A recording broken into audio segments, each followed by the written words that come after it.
Hello, everybody, and welcome back to the Sanderlanche podcast. Today, we're going to be discussing 4 chapters of Words of Radiance by Brandon Sanderson. We started with Interlude 11, and then read chapters 59, 60, and 61. Wherein, the interlude, we see Eshonai and her sister Venli, and things are getting kind of serious for the Parshendi. Things have taken a turn. And then we get a story to Kaladin from Wit, kind of like last book we got a story to Kaladin from Wit. Shallan goes has a whole discussion with Pattern about maps and things that they found of the Shattered Plains, and works on her illusion making. And then we get a Shallan flashback where things have taken a bit of a turn in House Devar also. In some ways things have gotten better, and in some ways they've gotten much, much worse. So we'll get there. I'm Data, and with me this week is Joe and Jamie. Dak's still out. He's acting. His enormous acting talent. Yeah. But he'll probably be back next week, I think. Is that right? Yeah, Okay. Definitely. All right. So, he'll be around. It's fine. We haven't lost him. Hang on to something, everybody. The Sanderlanche is about to begin.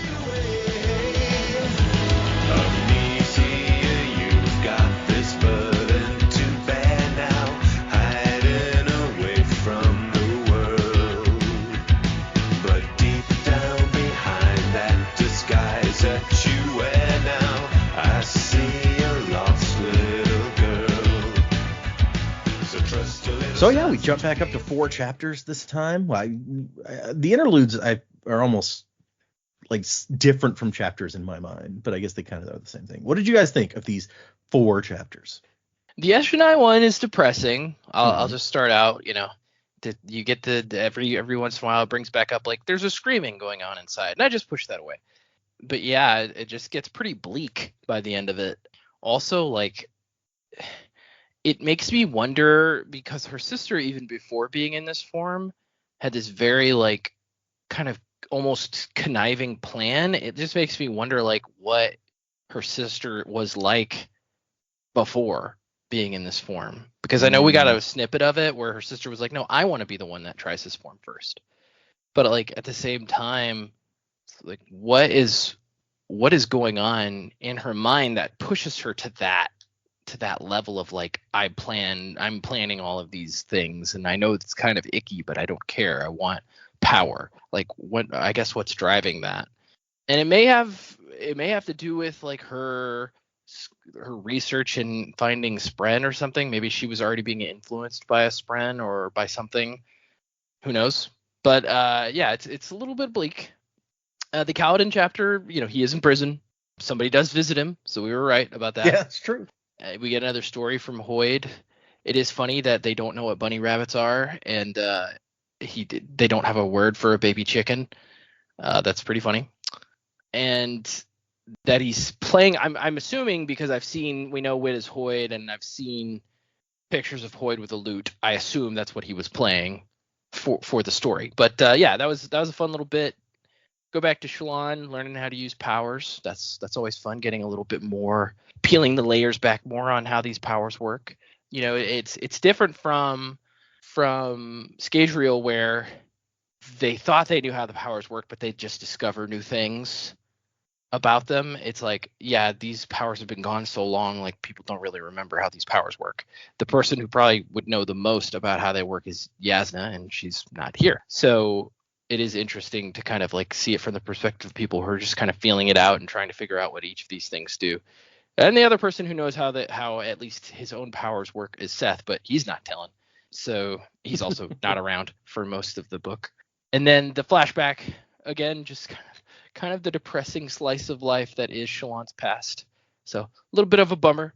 It is interesting in the previous chapter, though, that, like, Pattern's saying, you've got to unlock how you did it before. You could do this stuff before. You've shut it away. Like, you got to stop. And she's like, I don't want to do that. He's like, well, you kind of have to.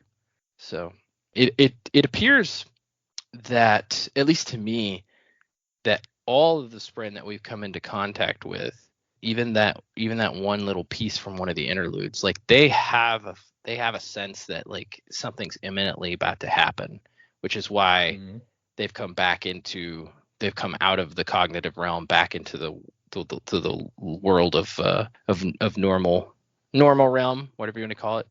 And so it just feels like there's this large large shoe about to drop, or this large guillotine that's about to fall, and we just don't know. I feel like it's kind of taking shape. Obviously, the Parshendi thing with them being able to create a storm like that is terrifying, but I feel like there's got to be something else too, like something bigger. Maybe not, but I feel like there's something bigger on the horizon that's like, maybe not world-ending, like not like in the sense of when Scadrial in book 3 of the first era of Mistborn, maybe not to that level, but like something big for sure. Okay. I mean, yeah, you're right that the powers of the Spren or whatever, they seem to sense that something is coming. So there's a reason that all of a sudden all of these Night Radiant orders are starting to pop up again. And then you've got the guy that we saw in the last episode who's going around trying to shut them down by killing them as they pop up. So, right. What does this mean? There's just too many factions of people doing too many things.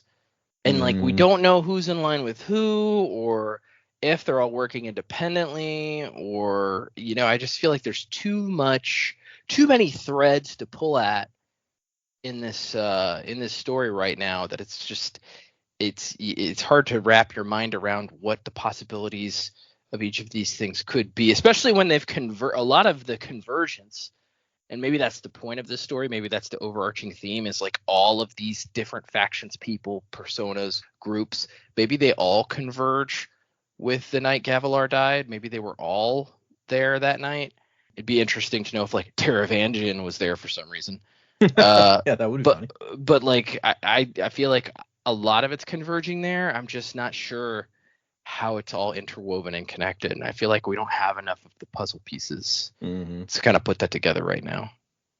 Yeah, they keep handing us little pieces of the puzzle, but it's clearly not anywhere near the whole thing. Yeah, I feel like just like struggling with what we got. Yeah, I feel like when I talk about knowledge nuggets, it's like these are like 10th nuggets, but like at the same time, it's so overwhelming. It feels like I ordered like 200 McDonald's nuggets, and I'm like, what am I going to do with all these nuggets? I can't eat them. That's too many nuggets.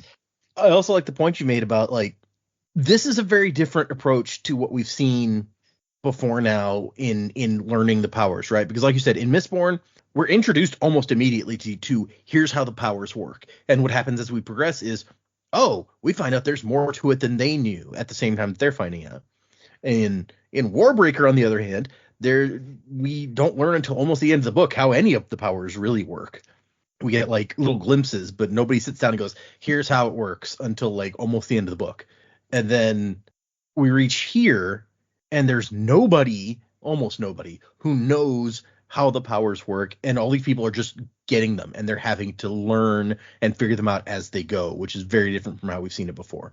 Right. Yeah. Even in Elantris, it's like, well, we knew they had power, and we think it's gone now. Oh, wait, no, it's not gone. It's just the shape of our Earth is messed up, so now the powers are messed up. Yep.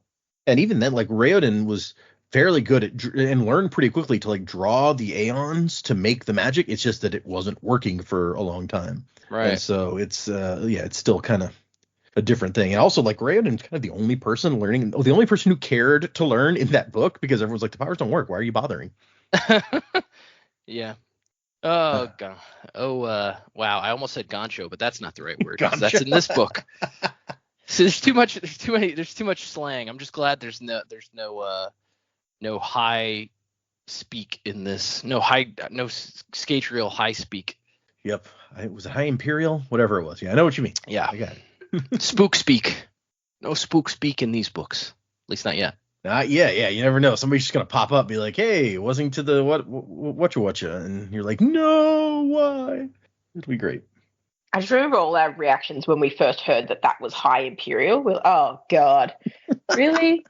And there were so many emails and stuff beforehand too. It's like, oh man, they hate it so much. I can't wait till they get to the reveal that this is like the old Imperial language or whatever. So bad. Yeah, these were good chapters. Eshonai and that transformation into storm form and just the sheer volume of people that they're going to transform is terrifying because she knows something's not right, but obviously in that form, it's like, no, I'm just going to block it down, and it's a healthy way to handle how you're feeling about things. Yeah. But yeah, that's pretty terrifying. And now you've got a whole bunch of them that have escaped, run off. You know, you've got enough people who are like, I don't think this is a good idea, but we'll go along with it, which is very, very scary. Mm-hmm. And just the outright lying. It's like, that's not who this character is or was, and what the Stormform is doing is honestly horrendous. So, and we know how much she cared about her mother, and then to put her mother in that situation, I was just like, oh, this is so messed up. I don't know how they're going to get out of that one realistically, but also if you've now got people escaping through the chasms, that could be interesting to see how that unfolds if they meet other people in the chasms. But we'll see what happens when we get there. Kaladin, I liked the story. I like how Brandon writes the storyteller. You know, we've seen Wit in the last book, we've seen Wit in this book. Back in, you just mentioned the book. Oh my God, what's that book we read? Way of Kings? The first one, Way of Kings? No. We've read lots of books. The one with the Elantris? colours. No, the one with the colours. Warbreaker. I was like, Storm Chaser. No, that's not what I'm looking for. Warbreaker, thank you.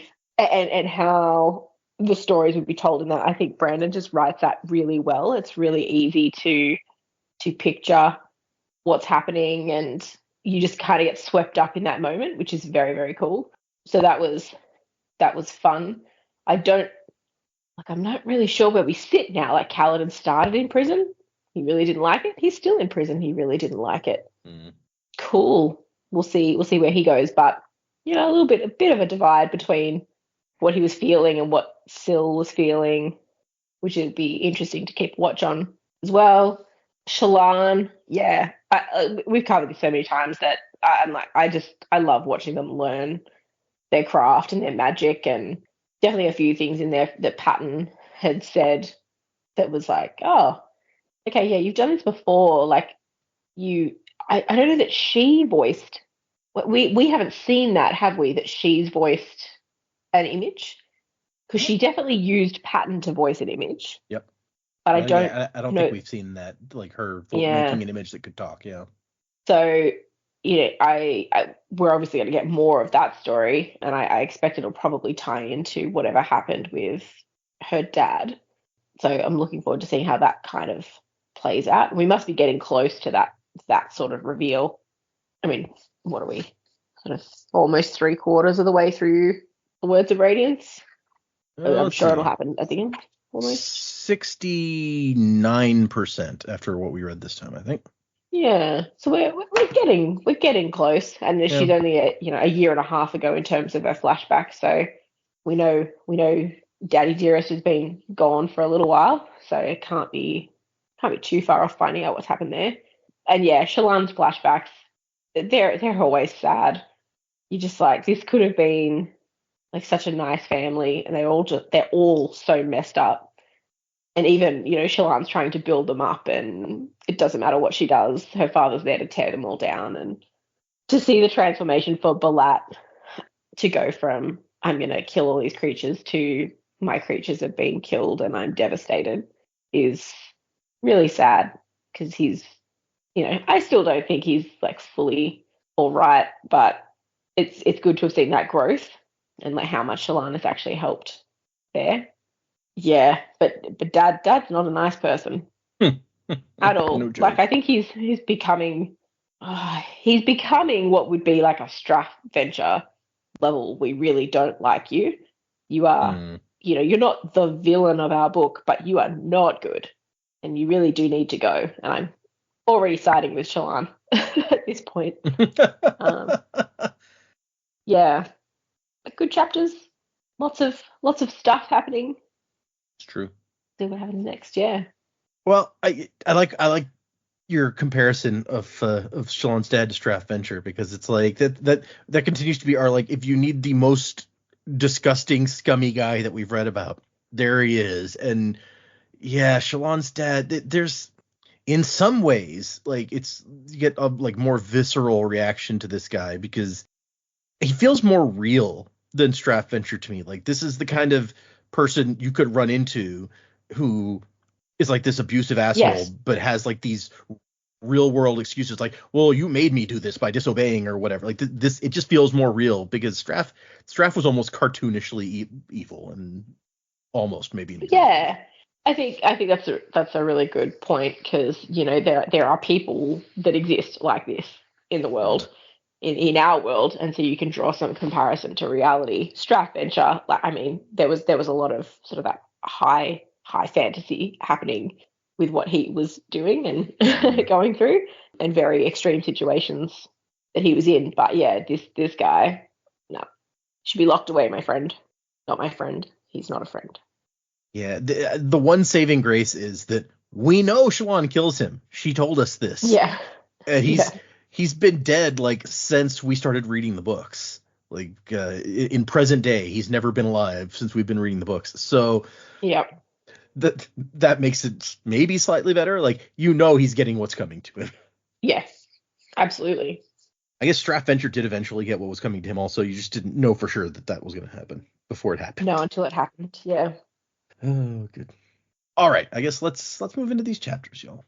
I agree with both of you that this first one is it's kind of deeply disturbing what is happening to Eshonai and like just how different she is and what she does here. But we start with an Eshonai interlude, and there's a weird spren following her, and she's like shooing it away. He's like, horrid thing, get out of here. Why won't it leave me alone? Which is random. Yeah, and it comes up a couple more times, and it's almost to me like, I don't know. This may be an early predicament. I don't know that I just want to discuss it now because it's been in my brain buzzing around. Okay. It almost seems like to me that like Eshonai's normal essence, like her goodness and her normal soul, is like trapped inside that buzzing around spren. Oh. And that it's almost like a Dragon Ball-esque Captain Ginyu like change body type situation where it's like her essence was sucked into that spren, and whatever was inside the spren got sucked into her body. But that would be interesting. Yeah, but it's not like it doesn't seem like she's cognitively aware that that's what took place. But it's like some kind of, it's almost like her inner motivation, like her inner self is gone, but she's still cognitively the same person. So she has the same memories and stuff. It's right. Her personality is way different. Yeah. So it's almost like a personality body change. That's how it struck me, because when it mentions the spren buzzing around and like hearing screaming and stuff like that, I don't know. That's how it struck me reading it. I don't know why. That's a funny picture to me of like her part of herself is like buzzing around, like, let me back in, give me my body back. Yeah. I mean, wouldn't you? Yeah, I would not blame her for sure if that was happening. Yeah. Somebody took my body and be like, hey, get out of there. Let me back in there. And we also find out, I don't know if we knew before, that she's hearing new rhythms. Like not the same old rhythms that everyone else listens to or hears. She has new ones. But apparently the new ones freak people out when she attunes to them, so she's trying to like force herself to use the old ones. But she's like, oh, they're so boring, those old ones. The new ones are exciting. And we see Venli, her sister, has also taken on storm form. So she got her wish. Venli wanted to be the first one, so she got there. And they're in front of the five. And what she wants is for everyone to take storm form. And the five are like, okay, this is moving a little quickly. Like, this is kind of crazy. And Eshonai's like, no, we have to move quickly. We have only 2 high storms before the lull, and our spies report that the humans are going to try to attack us during the lull. So, and I love that one of the 5 is like, man, it's a shame that your meeting with them went so poorly. And she's like, yeah, I mean, they just wanted to talk about how they were going to kill us. So they just wanted to gloat about it. So, what can we do? Lies, Pattern would say. And so Eshonai's like, they're like, we have to be ready to fight them. And Eshonai's like, aren't you listening? We can summon a high storm with this form. Like, we can take them. But we need more. We need way more. And they're like, you already have like 200 storm forms. Isn't that enough? No, not nearly. I need like everybody. And they're like, whoa, that's a little bit extreme. And they're like, "So how does this form feel, Eshonai?" And she has to force herself to like attune to peace and joy. It's like, oh, I feel great. It's terrific.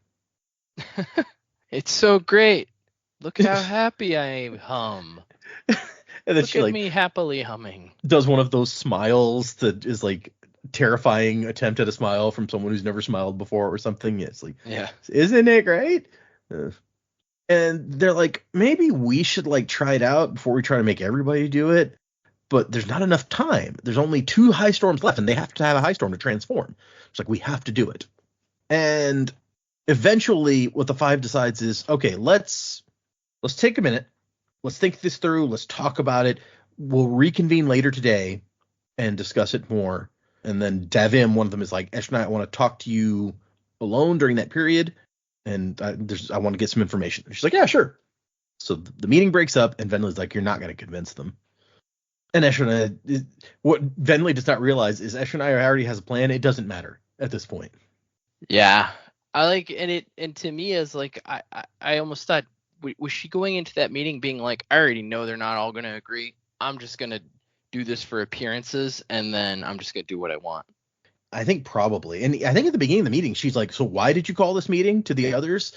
Like, she had no need to come here and do this. Yeah. Also, interesting thing that you passed over was that the dull form said we like spoke up when they never talk and was like, Yep. Yeah, we shouldn't do this. I think the dull form is the only one who's just categorically like, no, this is a bad idea. Some of the others are thinking about it, and some of them are into it, but he's the one who's like, nope. So that is interesting. And then we get another interesting little tidbit where Eshonai is like, you knew, to her sisters, like, you knew what taking this form would do to me, didn't you?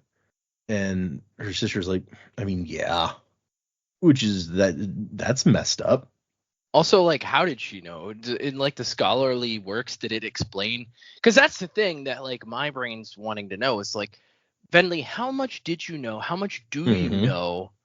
And like, what is it that you know? Like, do you know every single thing about how this transformation works and what it does? If so, like, I want to know that information. Like, where did it come from that you have this information that no one else does also? Yeah. So yeah, it's which is another reason that I was almost like, was she already being influenced by something outside even before this transformation? Is that where she's getting all this information from? I agree. It's mysterious. We need some Venli flashbacks. Yeah, or at least some really well written exposition. Yeah. When they take another form, is the process the same? Like it's still, you've got to capture a spren, like the right type of spren, and go out into the high storm to transform.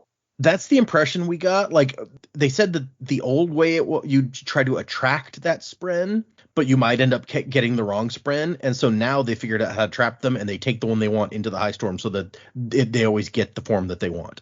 But yeah, that seems to be, regardless of the form, that seems to be how you do it. So I wonder if there's still a bit of that, like Eshonai's not knowing what this little spren is that's buzzing around, but I wonder if there's a certain level of that. Like, you think about when they're changing forms, there is bits of their personality that's going to change. So that could be the foundation of Venli's research a little bit. Like, if you were to take on dull form from something else, then there's a little bit of you that's going to be lost. Like, you're still in there, but you're not going to be exactly who you were. What you might not be able to predict with Stormform is just how much it's going to change. It could also be the nature of like trapping the spren rather than attracting a spren, because it's something that kind of didn't happen organically, I guess. Yeah. So I don't know. I realize we've kind of gone more into predictions there than I was intending. But yeah, like she's got to have some foundation in the research. And I think, Brandon, he tends to base things on things that you can, like, yes, obviously it's fiction, but there's usually something behind it. Like, there's going to have to be a rational explanation as to why this one works differently. I wonder if it's like an equivalent exchange type of thing where it's like you get a certain amount of power, but you lose, like, you trade off whatever the essence is of you in exchange for that power. And Yeah. so dull form, they have the most essence of who they are and what they are and what they could feel down to the fabric of their ancestors in dull form, like what their purpose is as Parshendi and like as they were created, right? Because they have, other than outside of that, they don't have anything like extra. And maybe like as the forms become more powerful, so too does the exchange of like their essence of who they are or what they are. So there could be like a hierarchy of like forms where they get gradually more powerful, and it makes you like less yourself. Yeah, maybe that's how it works. Like, because it would kind of make sense, like with scholar form or warrior form. It's like you get these abilities like great mental capability or great warrior ability, but you're not as maybe wise or as, I don't know. You're not as much. You're not as in tune, because it seems like the Parshendi, at least from reading the books, there are people about being in tune with one another, with the maybe even the world itself or the planet or the nature or whatever. Like there are people that are in tune, right? So maybe they lose that attunement, and like she's hearing these other songs in this form, that's the power trade-off. But these other songs that she's attuned to now are so different from the fabric of what the Parshendi are that it's like, it would be like everybody is super attuned to, some sweet, smooth jazz, and then like you literally attune to devil music. Like I that's not a good metaphor, because devil music in and of itself is probably not inherently evil, but you know what I mean. Like there's something different about, obviously there's something different about what they're attuning to, but it's just different, and it's not who the Parshendi are. Maybe I don't know. Yeah, there's definitely something in that she's hearing these completely new like rhythms that for sure we've I don't know if it's a plateau or if it's like a left turn right turn thing where one way you get normal rhythms and one way you get like bad rhythms or something, but there's definitely something different about it. You're not wrong on that level of it. I kind of like Jamie's thought that there's something different about catching a spren versus attracting one naturally. Like I don't know exactly what the difference would be there, but the idea that like it makes a difference, that's kind of fascinating as a possibility. Yeah, I do like that too. That's cool. Okay, sorry. Back to, and Eshonai asked the question that Joe just asked. Like, Venli, how did you get this information? It didn't come from the songs. There's something more going on here. And Venli just does not answer that. And Eshonai's like, okay, fine. Well, we have to, if we're going to survive, we have to beat the humans, which means we all have to be storm form, so let's go. And Venli's like, wait a second. You're planning something, aren't you? How are you going to persuade the five? The answer is she's not.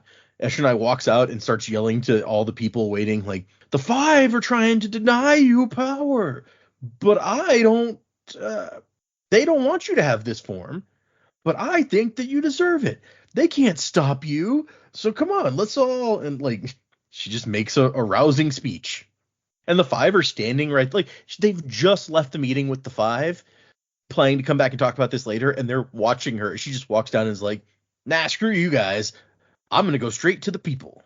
And she's got a bunch of her soldiers. She's got a large group of soldiers already transformed. But like the guys that were closest to her, she did not choose to transform yet, which is interesting. And so she's going to have what she calls the Storm Division, her Storm transform people, walk around to everybody and be like, are you going to transform? Yes or no? And it's like, if you don't want to, hey, that's your decision. No one's going to force you, but I need to know how many we're going to have. So seems totally fair and logical, just a quick question. And then we move into also all the people who said no, go ahead and move them to a separate spot from everybody else, just so we can see, just so there's no confusion. We'll sort it all out. As soon as she does that, I'm like, oh no, she go kill those people. She's not really displaying that nature of being forgiving. It's like, no, it's okay. You don't have to. You don't have to make a choice. That's cool. I'm going to respect that. Off with their heads. Like she's, why would anyone believe that they would be safe? And clearly they don't, given what happens later. Yeah, as several of them at least definitely see through what's going on when we get there later. But yeah, so she starts out with just the soldiers. And then she starts sending people like, go through the city and talk to everybody and get a yes or no from everybody. And so, okay. And so they go through, they sort through everybody, and most of the people are on board. She's like, workers will obey. That's their nature. Many of the Nimbles who haven't transformed yet have been acting as like scholars under Venli, and they're all loyal to Venli. So they'll be on board too. The mate forms probably don't care. And the few dull forms would be too numb of brain to object. She's like really looking down on the dull form now, which is not their way either. And so she's basically got the city, and she looks at those, or they've gathered together all the people who don't want to change, and Venli's like, yeah, I mean, we're gonna have to kill them. It's a shame. Will your troops do it? And she's like, well, no, not until they've transformed. Some of them might object, so we'll just keep them separated, and then when they transform, we'll kill them all. And I like Venli's like, that's sloppy. I thought you commanded their loyalty. And Eshonai's like, hey, don't question me. I control this city now, not you. So we got a little power play between the sisters too. Kind of cutthroat. And then somebody actually calls out. It's one of the five, Abronai. It's like, this is crazy. The five rule us, not one person. Can't you see this form is like overriding her? You've all lost your minds. And Eshonai's like, yeah, put him with the others. What about the rest of the five? Apparently the rest all agreed. But Venli says, get Zoln, that's the dull form one who said no earlier. It's like, go ahead and get Zoln. Put her with the dissenters. I don't trust her to do what's needed. And the soldier's like, okay, sounds good. And then we've got her old buddy Thude, who was like part of like her closest person, who was like her partner when they were in mate form, it said. And so this is the person who knows her best of probably anybody except maybe her sister. Like, this guy is the closest to her. And he's like, something's not right here. And you know it's not right. Like, all of us soldiers agreed to change. I agreed to change. But what you're doing is not right. And she's like, well, do you disagree that we need new tactics? I mean, we're dying out here. He's like, well, no. Yeah, we do need new tactics, but something's wrong with you, Eshonai. And she's like, no, I've been considering something like this for months. It's just I needed an excuse. And he's like, a coup. You've been thinking about a coup for months. And she's like, no, not a coup. Refocusing. I know we already know this off the deep end, but like also I while you were reading this part, it just made me go back and think about when she's talking to the five. We're like, yeah, it's a pity that meeting didn't go well. And she's like, oh, yeah, the humans they just wanted to boast about destroying us. And I was like, wait, what? That's not how that meeting happened at all. Were we at the same meeting, Eshonai? No, that was a bold-faced lie. Yeah. Yeah. And she thinks that she hasn't quite convinced this guy about the end of their conversation, although he's pretending that she has. And he's like, okay, but what about those people that you've like sectioned off on their own, the ones who didn't agree? You realize your mom is one of those, right? And she's like, huh, so she is. And she says, you know what? Take you and some soldiers you trust. I'm going to put you in charge of guarding them so you know nothing bad will be done to them unless, like, nothing will happen to them that you don't agree with.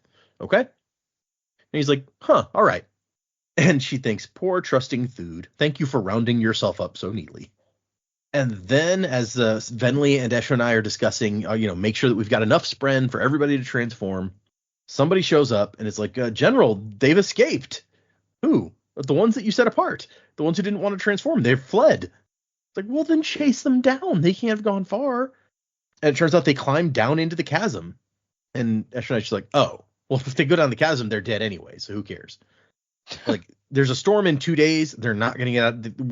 We're in like the center of the plains. They can't escape in the chasms in 2 days. They're dead. Who cares? And then Venli's over here attuning to spite capital. So that's one of the new rhythms is spite. We also learned the rhythm of destruction. And I think fury as well. The new rhythms don't sound real nice. No. It's like, they're really happy rhythms. Yeah, that's what I mean. Like, it's not none of this isn't happy music they're humming. And Venli's like, why weren't they being guarded? And the guy's like, oh, the guards went with them. It's like, oh, okay. And then Venli's like, wait a second, you aren't surprised. What did you do? Who are these guards who are willing to help the prisoners escape? And then we get also the rhythm of derision, where Eshonai's like, yeah, whatever. Eshonai has to say, don't challenge me. And Venli's like, what are you going to do, kill me in public? They'll never follow a woman who murdered her own sister in public. And only I can give you the spren you need. And Eshonai's like, whatever, I'm going to go make my speech. And that's the end of that interlude. So they've both become very unpleasant people. I don't know Yeah. if Venli was super pleasant before, but Real uplifting stuff, this interlude. and then, I mean, we start with that, and we end with like the flashback of Shallan's family life. So it's not a big up reading section this time. Yeah, it's a real Empire Strikes Back ending. This part. Yeah. Our first chapter is called Fleet, and the epigraph says, "I'll address this letter to my old friend, as I have no idea what name you're currently using." So we're getting a piece of a letter, since it says I'll address this letter to. It's got to be a response letter from the previous letter that we saw in the epigraphs. Think? Oh, 100%. Because this guy, yeah, I think we nailed down that the previous epigraph letter was from Hoid, and this has got to be going back to Hoid.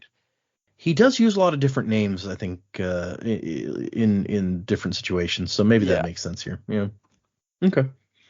So Kaladin has never been in prison before. He's been in cages and pits and pens and under guard in a room, but not in prison. And it's actually not a bad place. He's got 2 blankets and a pillow, and the chamber pot gets changed regularly. He's fed way better than when he was a slave, but it's still prison, so he's not happy. Nice to have 2 blankets though. Yeah, right? Comfy. On the 3rd day, he heard a disturbance outside somewhere else in the prison, but he never finds out what it was. I like that Syl is in here, like sitting on a bench, on an invisible bench on the wall while he's sitting on his bed. She's just copying him. And there's some sphere light, like there's a lantern with spheres in it. He's like, I wonder if I could get some of that, like suck in some of that storm light. And she's like, okay, well, what would you do then?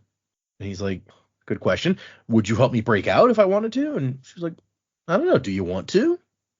And he's like, I'm not sure. I might need to, but it would be against the law. And she goes, I'm no high spren. Laws don't matter. What's right matters. But why would you want to break out now? You came in here willingly. And he's like, well, I'm not going to let them execute me. And she's like, oh, they're not going to do that. You heard what Dalinar said. And he's like, Dalinar, let this happen. He's as bad as the rest of them. And she's like, no, say that again. Okay, fine. He's not that bad.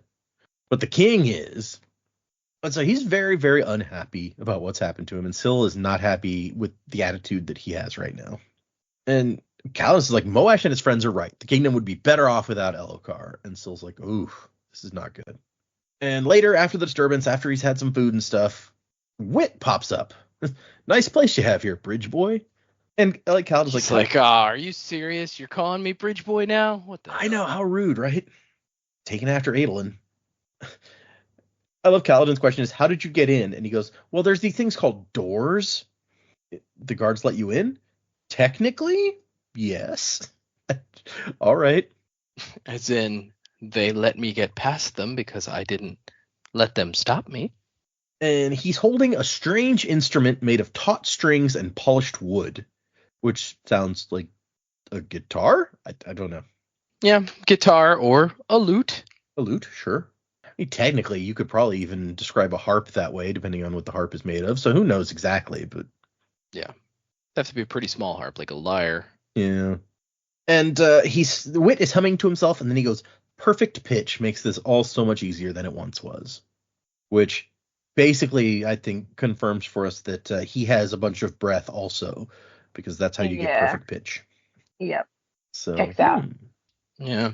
So that's like a thing that I've like. How does the other powers work on the other? I guess that doesn't matter. I don't know. Yeah, I mean, how might breath or something work here is a fair question, if it works at all. And so Kaladin's like, well, are you gonna play me some music? And he goes, no, you wouldn't appreciate it. Then why are you here? I like visiting people in prison. I can say whatever they want. I want to them, and they can't do anything about it. And so he says, I've come for a story, the one that you are going to tell me. And Kaladin's like, I'm so not in the mood for your crap. And Kaladin eventually is like, look, if I play along, will you go away? And he says, yeah, I'll leave as soon as the story is done. It's like, fine. A man went to jail. He hated it there. The end. And Wit responds, a story? Oh, so it's a story about a child then. And Kaladin goes, no, it's about... I see what you did. Perhaps a story for a child? I'll tell you when to get you in the mood. A bunny rabbit and a chick went frolicking in the grass together, and Colin's like, wait, a chick? Baby chicken? And a what? And then we get one of my favorite lines of the whole series where it's like, all right, I forgot. Sorry. Let me fix that for you. A piece of wet slime and a disgusting crab thing with 17 legs slunk across the rocks together on an insufferably rainy day. Is that better? It's so true. It's so... and Calvin goes, I mean, yeah, I guess. He's like, I can picture this much better. It makes more sense to me now. Oh, man. You imagine like a crab bunny? It's terrifying. Okay, yeah, no, it's a little bit. Yeah, okay, I agree with that. Does it hop? Because, yeah, that's not cool. Yeah, it's just basically a crab with long ears and it hops. No, I don't need a hopping crab. It's fine. Yeah. So eventually he starts to play a little bit, and the rhythm, it says, got inside of Kaladin. And what makes him close his eyes, he's like, what do you see? And then he's like, oh, this guy's supposed to be Sigzil's mentor. Shouldn't I get, like, some slack for helping his apprentice out? Okay, fine. I'll think about it. What do I see? And he says, a race. And so I won't go in really beat by beat here, but Kaladin creates this story with Wit's help, where he starts out with simple, like, it's a song of a man running, and then Wit, like, puts some context into it and makes it like a song or a story. And we get a song or a story about Fleet, the fastest guy ever. He raced the Herald Shanarok and won. And as the story progresses, he decides he's going to race the High Storm from one end of the continent to the other.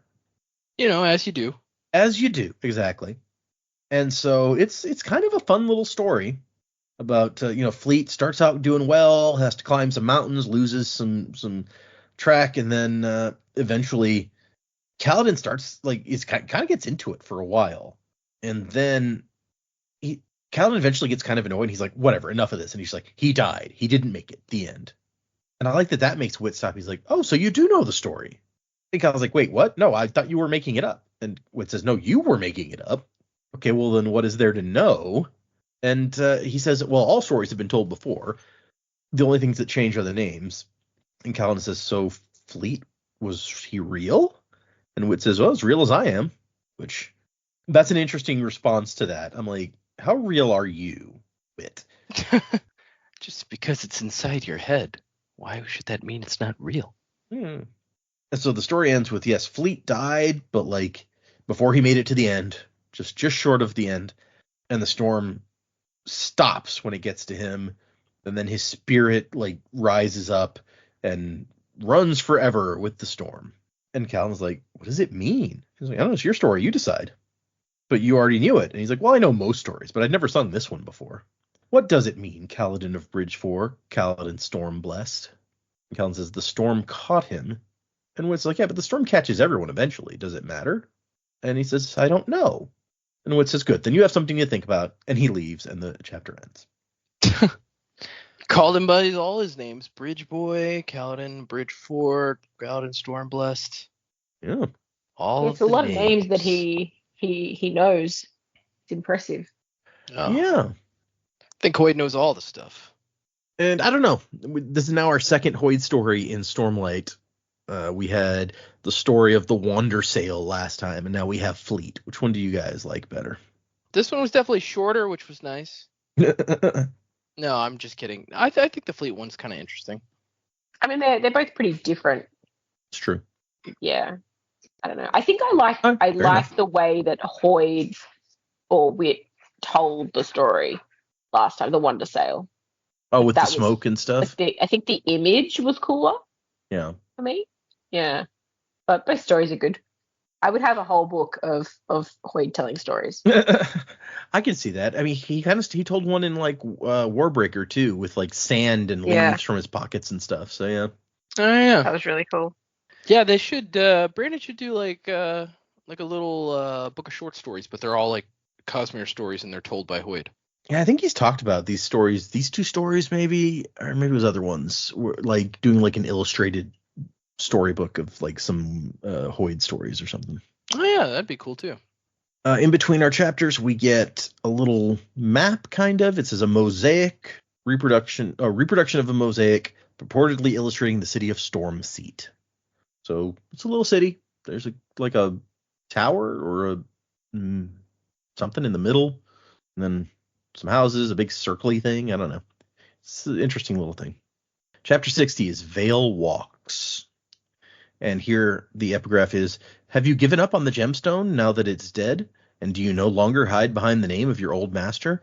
I am told that in your current incarnation, you've taken a name that references what you presume to be one of your virtues.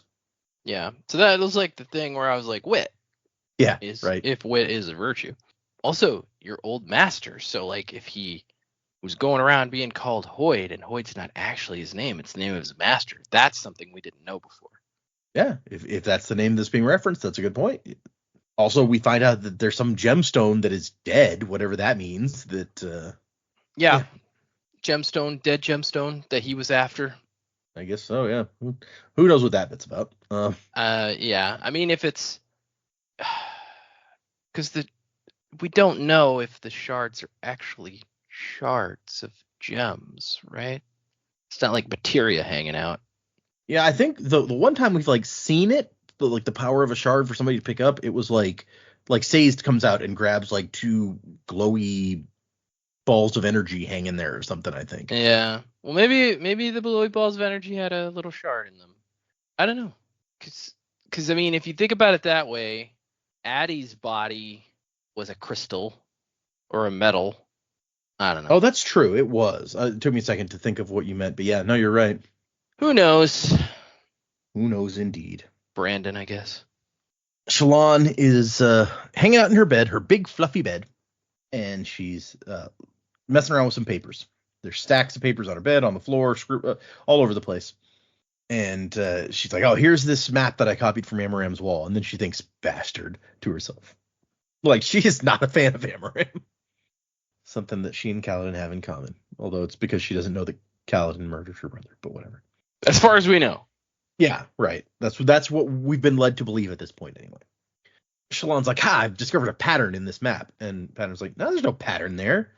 Like, no, look, right here. Natanatin was one of the Epoch kingdoms, organized by the heralds themselves for divine purpose, blah, blah, blah. But look, the capital of Natanatin, Stormseat, if you compare it to this other map, it's right about... And Pattern's like, well, they would be over here in the Unclaimed Hills. And she's like, no, you gotta use some imagination. The old map is wildly inaccurate. Stormseat was here on the Shattered Plains. And Pattern goes, that's not what the map shows. And she says, close enough. And he's like, that is not a pattern.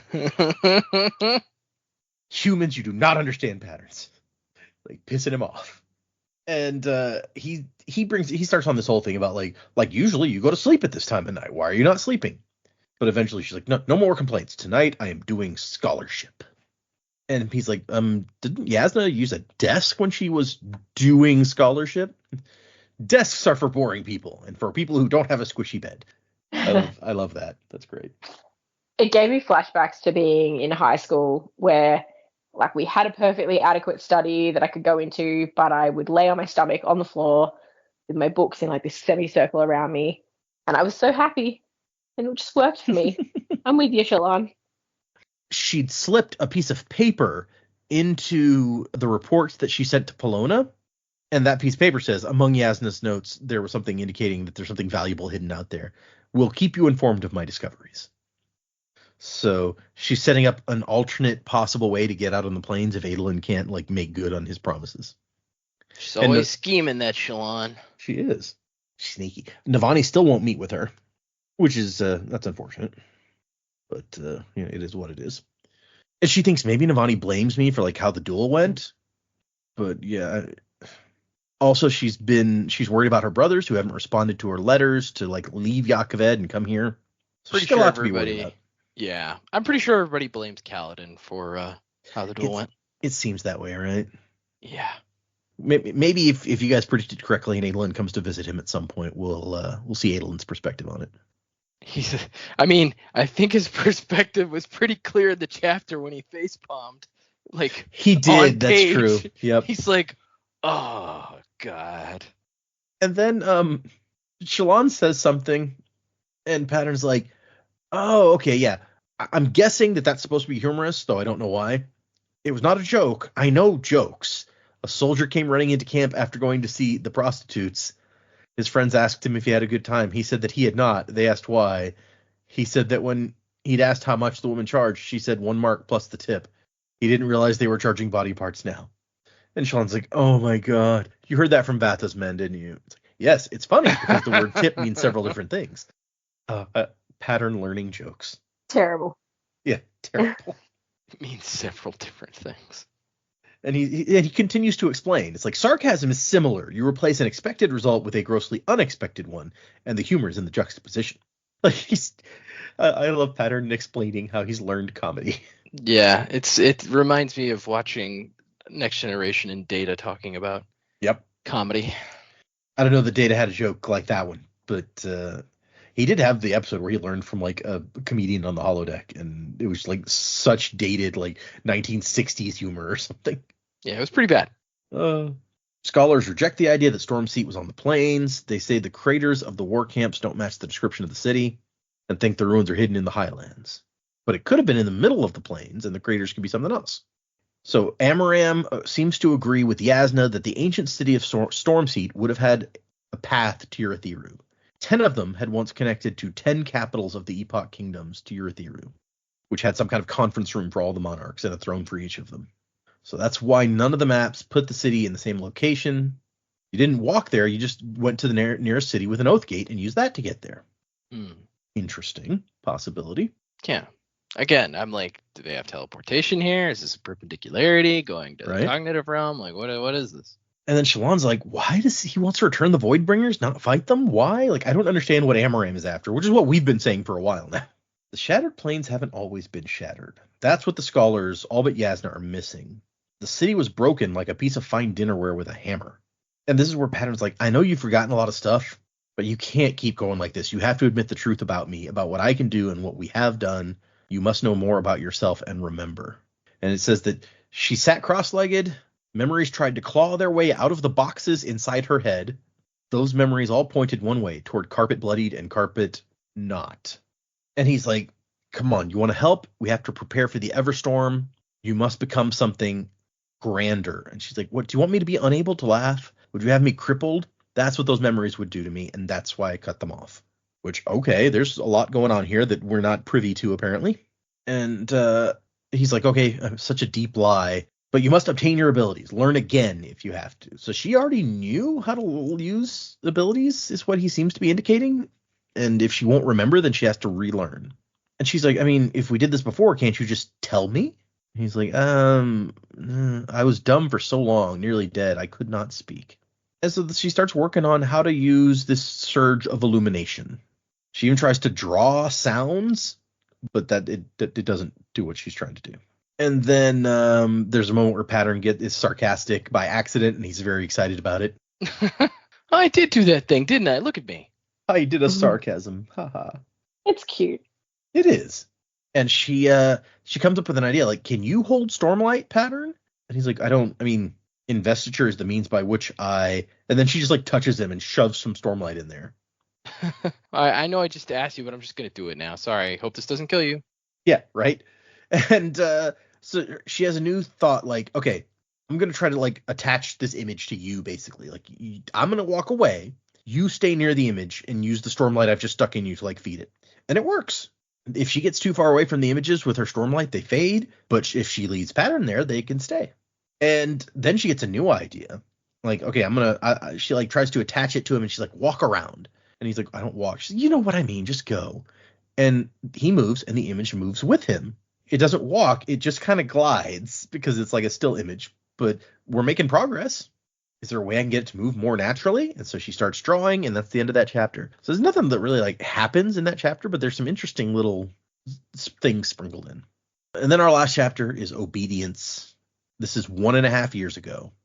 So since the last time we saw her, Shallan has become the perfect daughter. She keeps quiet in father's presence, spends most of the days in her room, sitting by the window, reading the same books over and over. He's proven several times that he will not touch her if she angers him. Instead, he will beat others in her name. That's so much better. Yeah. I just imagine he's like beating somebody. He's be like, take this, Shallan. Blame Shallan for this. Yeah. Shallan did this. Take this, prune face. Take this prune, Tracy. Yeah, okay. Yeah.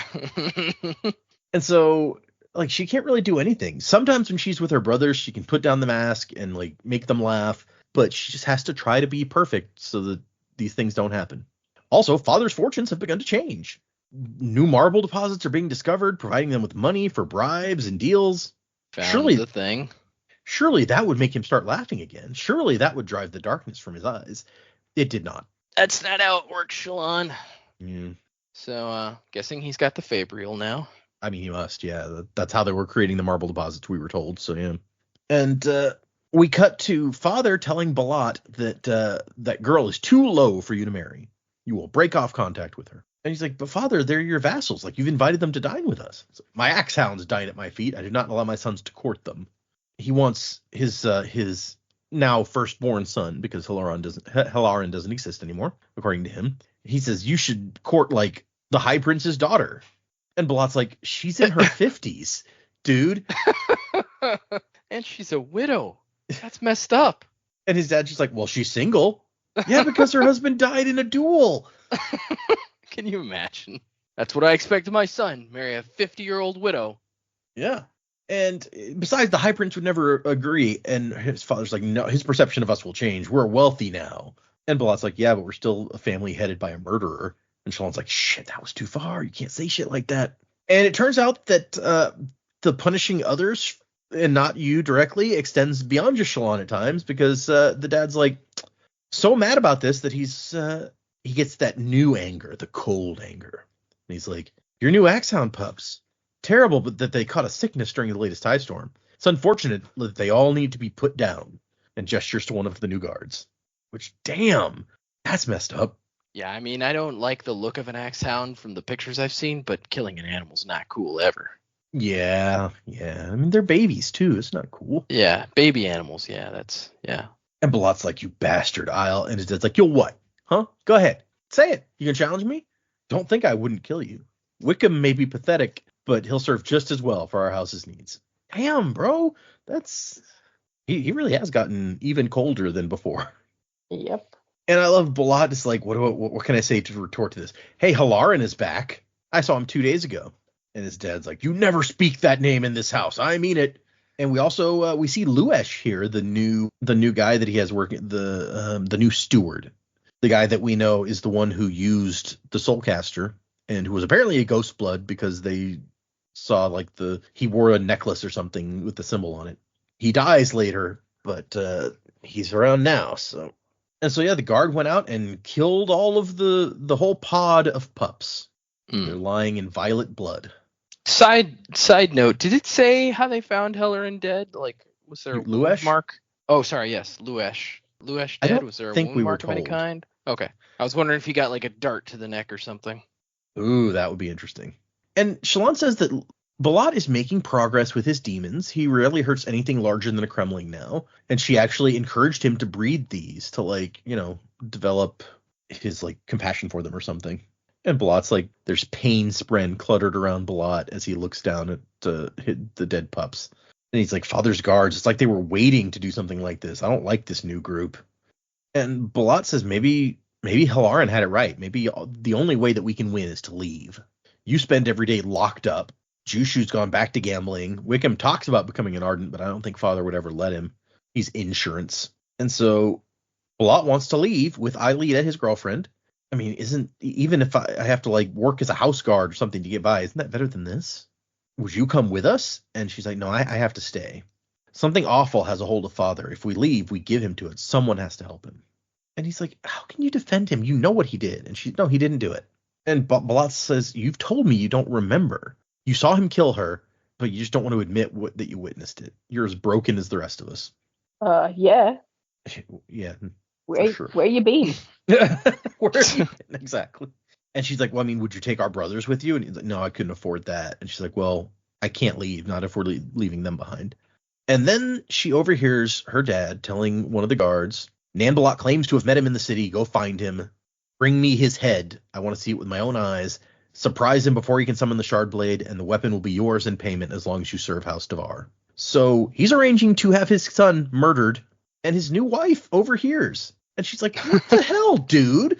Your own son? You have no morals at all? I believed your story about the woman before me. I've supported you. I've lived with this cloud over the house. And now this? You're going to kill your own son. And then apparently, like, Shallan locks herself in a room and she can hear an argument going on between her dad and her stepmom.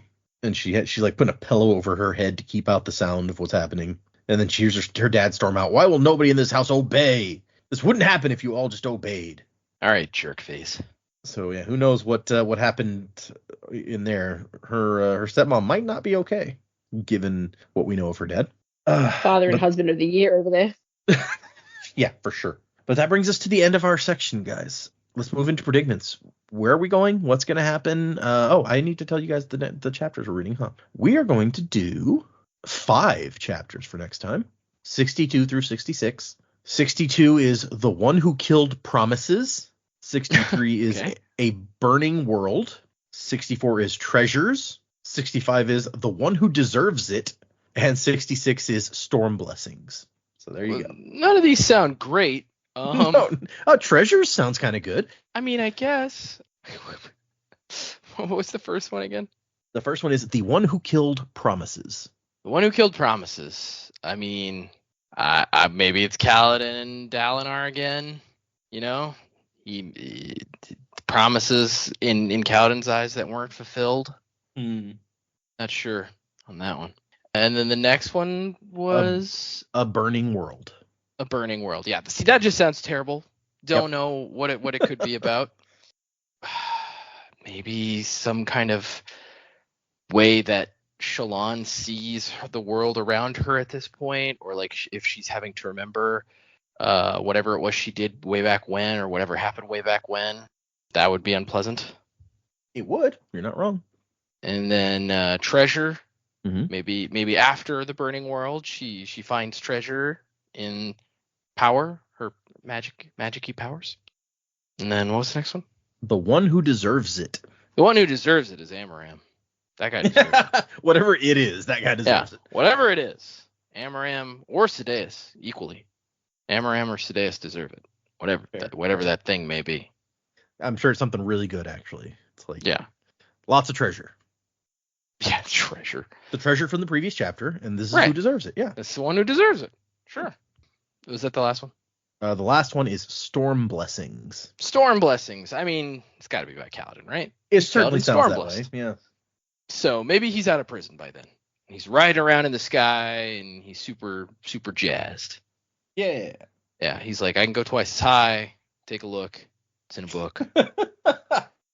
Reading Rainbow. He can't read. So yeah, That's true. He can't read. That is unfortunate. God, man, he'll never know the magic that was Reading Rainbow.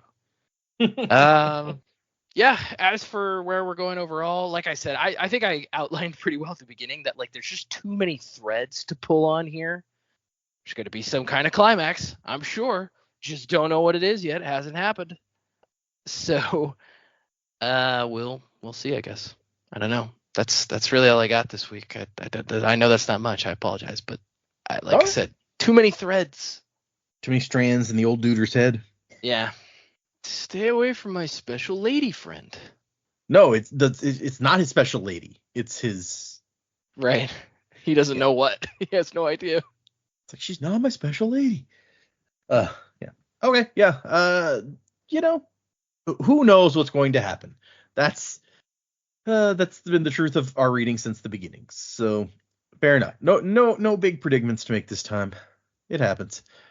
We've got the guess about who the one that deserves it is. So thanks, Joe. What do you got, Jamie? Well, I definitely think Joe's onto something with that there'll be a climax in the book, and we don't know what it is yet. So good call. Yeah. Sure. I think you really hit the nail on the head there, Joe. All jokes aside, I also don't have a hell of a lot this week. What I hope will happen is that the Pashendi who have managed to, for the time being, get away through the chasms, I sort of hope they find a way to like reach out to Dalinar, whether they know that those conversations have been happening or whether that's all happening at a higher level. Maybe Shen is part of that group or something, like to find their way back to Kaladin and sort of explain what's going on, because realistically any attempt that like Dalinar and the armies make against the Parshendi is not going to go well for them. Like they're walking into something that like they already don't know enough about the Parshendi culture. Mm. On top of that, to have them all in storm form, that's not going to end well, and creating extra high storms and all that sort of stuff. So I'm kind of hoping that we find finally something that can kind of align Parshendi and Dalinar, because Dalinar and Gavilar were particularly interested in figuring out how they all worked and trying to have peace talks and things like that. I don't want them walking into that. That'll be insane, especially if their armies like are not ready. Mm-hmm. He wants to refound the Knights Radiant and stuff, but I don't know how Dalinar thinks he's going to do that, because it's not really something that he can control. You've got a whole bunch of people who are going to come out of the woodwork that have these abilities, but to find them and then harness that into something productive in such a short period of time, I don't see them pulling that off. But often lots of really bad things happen to characters we love. So, maybe they have to go through a bad time to come into a better time. Dalinar's army has been so pummeled.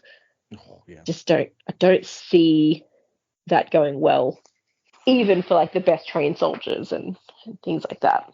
Regarding the titles of the chapters, I've got no idea. That's fair. And there were a lot of them this time. It's hard to keep up. I get it. Yeah.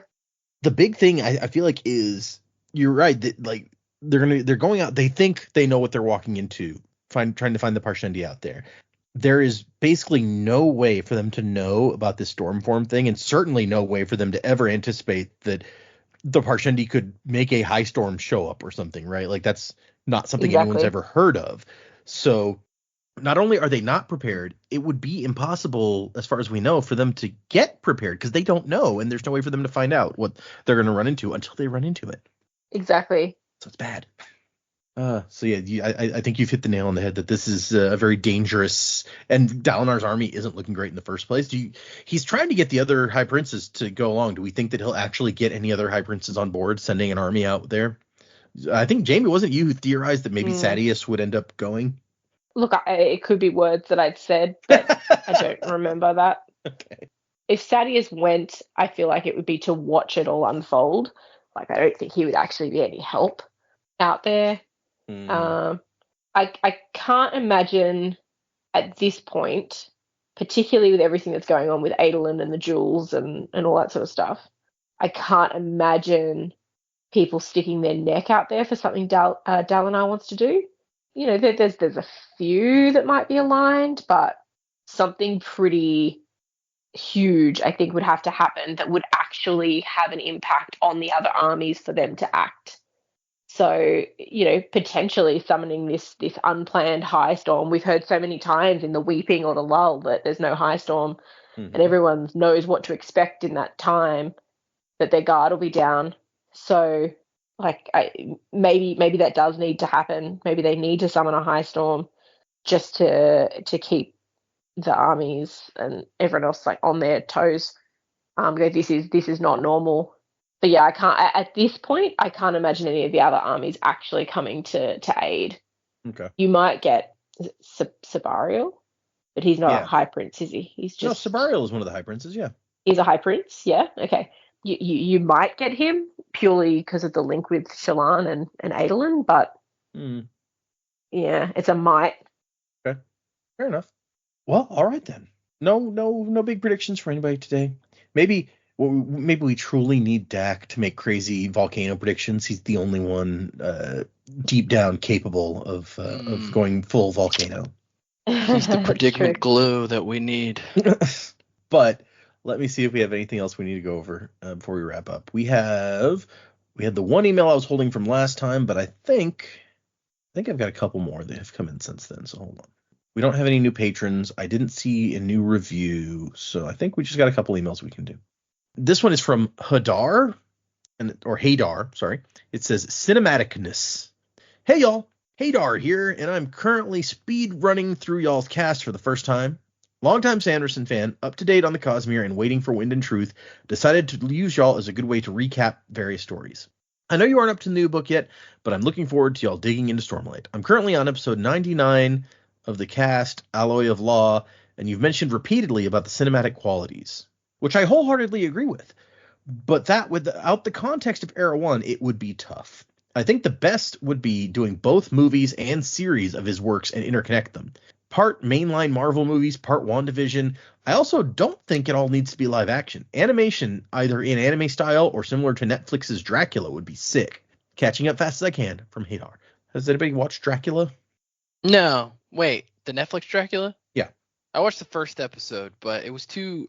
I'll be honest. I'm not into gore. Like, stuff that's too gory for me, I'm just like, nah, I'm just not going to watch this. So... Dracula, after first episode, I stopped watching, and then like The Boys, I watched through the whole first season. I was like, you know what, this isn't for me. It's too much.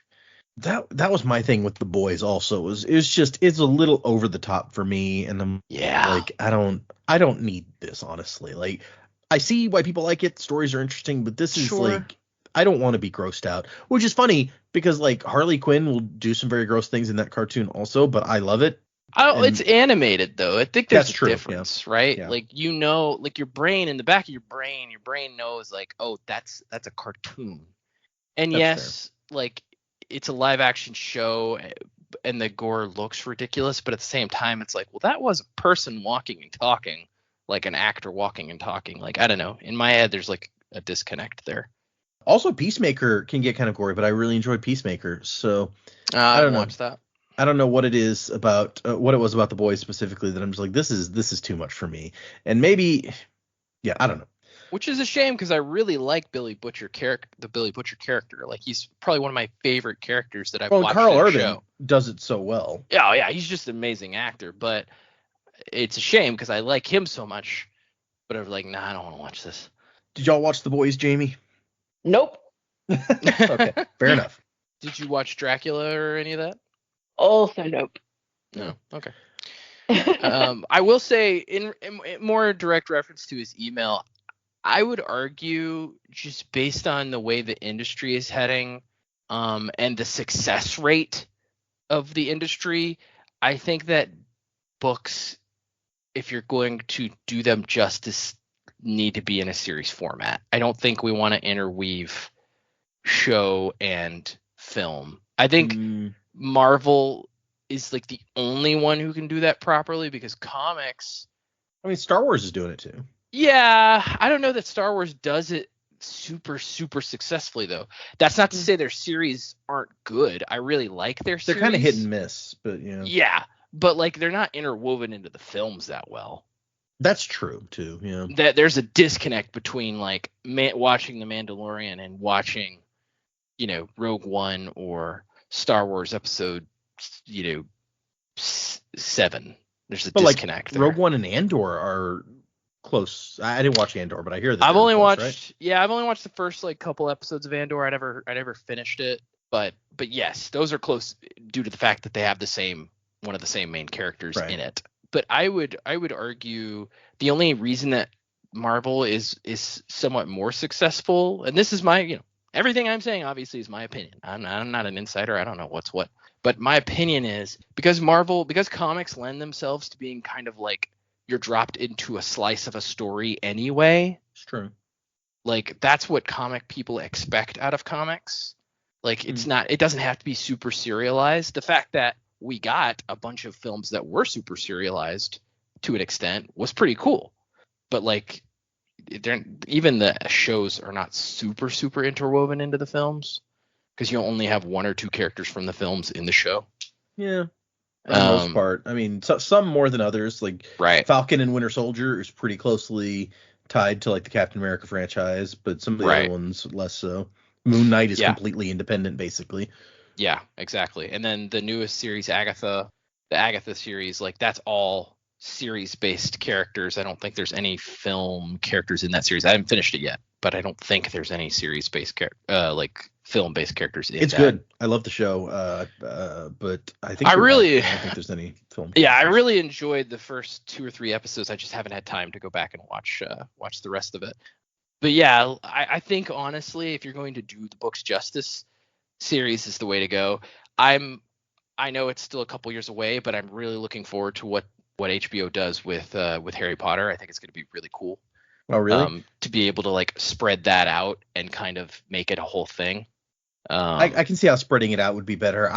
For me, I'm just like, I feel like it's too early to retread this again. I get it. It is like in the back of your heart, it's kind of like a cash grab, but at the same time, I'm like, I want to see what they do, right? So like, if the first season comes out and I'm like, okay, they totally screwed it up, then I'm probably not gonna keep watching it. But like, if they do a great job, I'm not gonna mind that. Like, we just got the last film like 12 years ago. Okay. What about you, Jamie? Have y'all talked about the new Harry Potter thing? I know y'all are also fans. Yeah, but honestly, I haven't really paid a lot of attention to it. Sure. I'll probably watch it. I mean, it's not slotted to come out until 2026, so it's going to be a little while. But yeah, so I think there's plenty in the movies it's plenty in the books that didn't make it into the movies, and so it would be good to to have such more detail in there. Would be cool. But yeah, like I'll probably watch it. It's also one of those things that you're like, it is like those movies we grew up with those movies, and so they're always going to have a bit of a special place. So I hope we don't go into it feeling a little bit.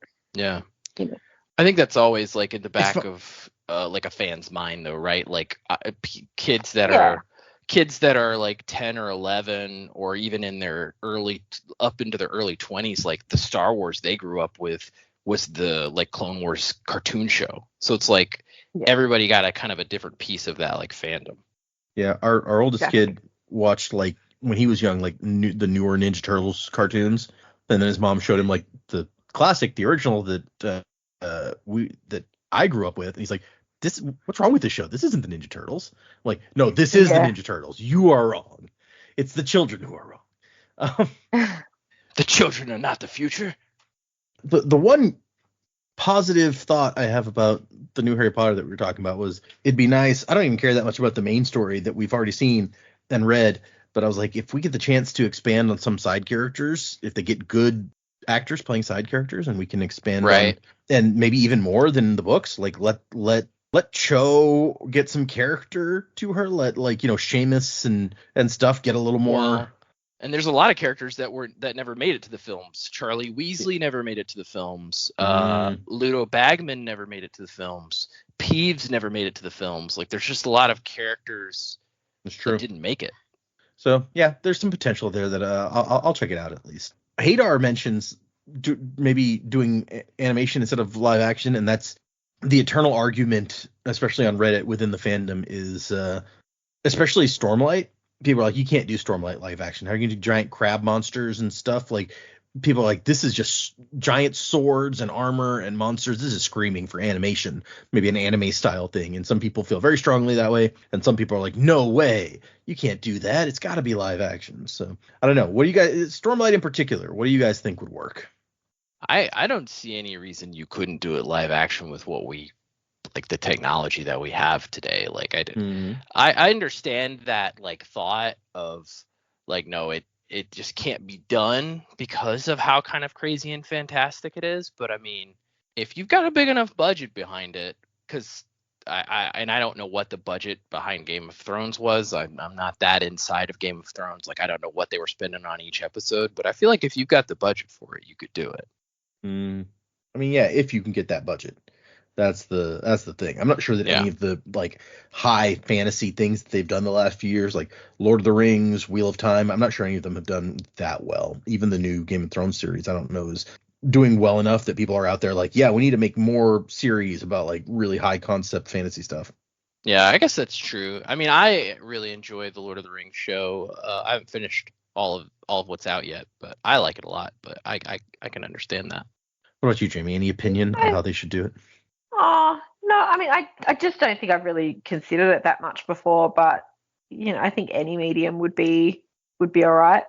Just kind of got to stay true to the story. And, yeah, I mean, you do have, I guess, a lot more flexibility with something that's animated, but I still would love to see it, like, done live action. That would be cool. I think I can agree with you that the more important thing is, regardless of what is doing the story justice, regardless of what way you get there. Although what bothers me is there's still some people out there who, no matter how long goes by, no matter how many amazing adult animation things are made, there's some people who just always have the opinion that it's like, oh, cartoons, no, that's for kids, you can't do that. Like, why would you do that? Like, I don't watch cartoons. I feel like adult animation has been a pretty established thing since at least like the 19. Well, I don't even know why I'm limiting it to that. I mean, adults would watch like Bugs Bunny cartoons before films and stuff all the time back in the day. So I feel like that's not a good opinion. That I agree with, and it's one of the things that I would think by now with like The Simpsons, Family Guy, South Park, Rick and Morty, like I would think that people would understand that we are past that, and yet I still see that opinion all the time, and it just bothers me. I'm like, really? And so some people just have this terrified thing that other people will perceive them as childish. I can't do something that a kid would do because then people will think I'm, I think it's insecurity more than anything, but who knows? Sure. I mean, some people would argue that reading a fantasy book is childish, but I don't think I definitely don't think that's true. Even people in the fantasy reading communities, some of them feel the same way about like young adult stuff. They're like, oh, I wouldn't read a young adult book. I'm much too mature for that. And some people, in particular, we're talking about Brandon's work, some people at times some bookstores have classified the Mistborn trilogy, the first trilogy, as young adult. And so I've seen people be like, oh, I wouldn't read that. That's a young adult book.